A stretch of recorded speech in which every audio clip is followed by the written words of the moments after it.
যে আগামী 5 তারিখে দেশনেত্রী বেগম খালেদা জিয়া একটি বিশেষ বিমানে, সম্ভবত সেটা আমরা যেটা আশা করছিলাম, যে বিমানে তিনি গেছেন, অর্থাৎ আপনার কাতারের রয়্যাল অ্যাম্বুলেন্স, সেই অ্যাম্বুলেন্সের ফ্লাইটেই তিনি আমাদের দেশে, আমাদের মাঝে আবার ফিরে আসবেন।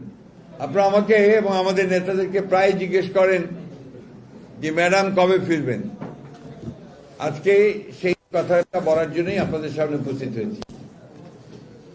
আল্লাহর অশেষ রহমতে 4 মাস ম্যাডাম যুক্তরাজ্যে প্রথমে একটি হাসপাতালে চিকিৎসা নিয়েছেন এবং সেখানকার চিকিৎসার পরামর্শ অনুযায়ী তিনি বাসায় গিয়ে চিকিৎসা আবার কন্টিনিউ করেছেন।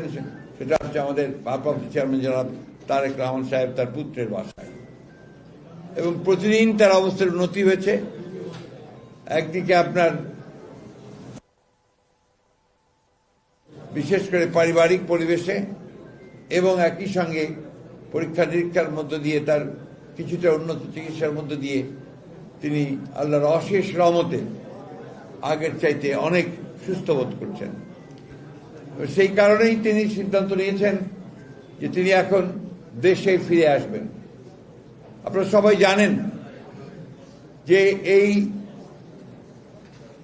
এশিয়ার উপমহাদেশের ও এশিয়া মহাদেশের নারী নেত্রীদের মধ্যে গণতন্ত্রের জন্য যে 2-1 সবচেয়ে বেশি ত্যাগ স্বীকার করেছেন এবং সবচেয়ে বেশি নির্যাতিত হয়েছেন, নিপীড়িত হয়েছেন, কারা নির্যাতিত হয়েছেন, আমাদের দেশনেত্রী বেগম খালেদা জিয়া তাদের মধ্যে অন্যতম।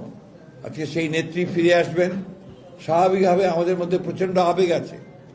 প্রতিটি দেশপ্রেমিক মানুষ আজকে তারা অত্যন্ত উৎসাহিত, উজ্জীবিত যে তাদের প্রিয় নেত্রী দেশে ফিরে আসবেন এবং তাকে প্রপার অভ্যর্থনা জানানো এটা আমাদের নৈতিক দায়িত্ব। শুধু বিএনপি নয়, সারা দেশের মানুষ আজকে তাকে সেই অভ্যর্থনা জানাতে প্রস্তুত হয়ে আছে। আমরা কিছুক্ষণ আগেই আমাদের দলের যৌথ সভা করেছি। আমাদের ঢাকা সিটি, 2 দক্ষিণ এবং উত্তর, একই সঙ্গে আমাদের অঙ্গ সংগঠনগুলোর নেতৃবৃন্দকে নিয়ে যেন আমরা একটা অত্যন্ত শৃঙ্খলার মধ্য দিয়ে জনগণ যেন তাকে অভ্যর্থনা জানাতে পারেন সেই ব্যবস্থাটা আমরা গ্রহণ করছি। জনগণের কাছে আমাদের আহ্বান থাকবে যে এই ফ্লাইটটি আসার পরে বা আগে তারা যেন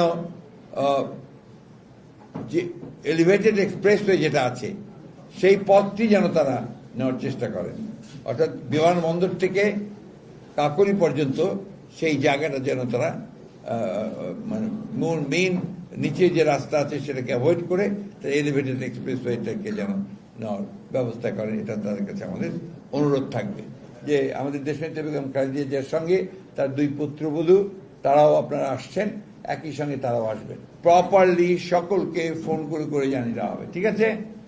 প্রেস রিলিজ দেওয়া হবে সবখানে। Thank you very much.